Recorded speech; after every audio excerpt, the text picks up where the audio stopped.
बावली का राज चैप्टर 3 बारिश का शिकार। अन्वेष ने सोचे समझे बिना हाफते हुए सिर हिलाया। वो जानता था कि दयाराम सही कह रहा है। बारिश तेज हो चुकी थी। अंदर से ज्यादा बाहर रहना अब ज्यादा खतरनाक था। बाइक, मुझे मेरी बाइक तक जाना होगा, उसने कहा। दयाराम ने जल्दी से उसे एक छोटा पुराना ब्रास का लोटा दिया। इसे अपने पास रखो, जब तक ये गीला नहीं होगा उसकी गहरी प्यास तुम तक नहीं पहुंचेगी। और सीधे जाना, पलटना मत। अन्वेष ने लोटे को जब जेब में डाला और बाहर की तरफ लपका, बारिश इतनी तेज थी कि उसकी आंखों में चुभन होने लगी। हर बूंद उसे लगा जैसे बावली का पानी हो, उसके बदन को भिगोने की कोशिश कर रही हो।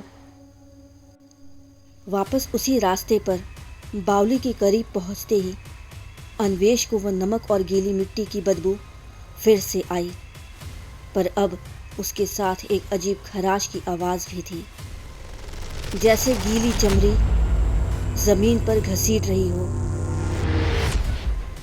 उसकी बाइक वही थी जहां उसने छोड़ी थी, लेकिन बाइक की सीट पर बारिश के बावजूद एक जगह गीली नहीं थी।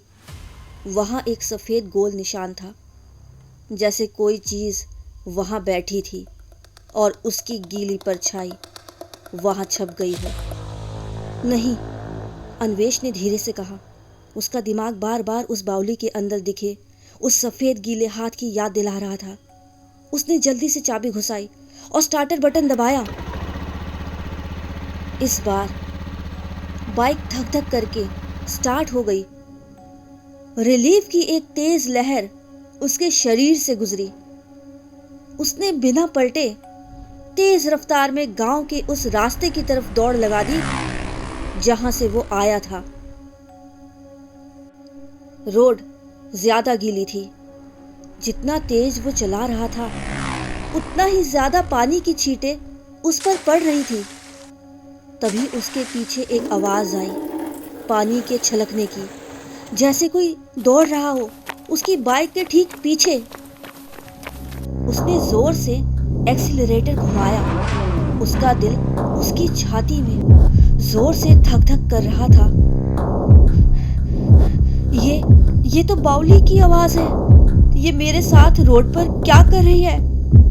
अन्वेष ने अपने लोटे वाले जेब को कसकर पकड़ा, लेकिन वो आवाज बंद हो गई। अन्वेष ने मिरर में देखा, कुछ नहीं था, सिर्फ तेज बारिश। शायद मेरा वहम था, उसने सोचा।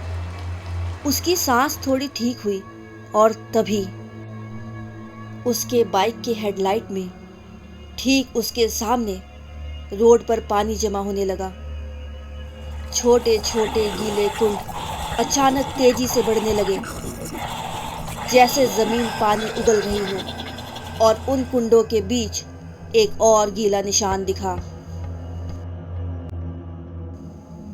वो निशान, वो सफेद हाथ था।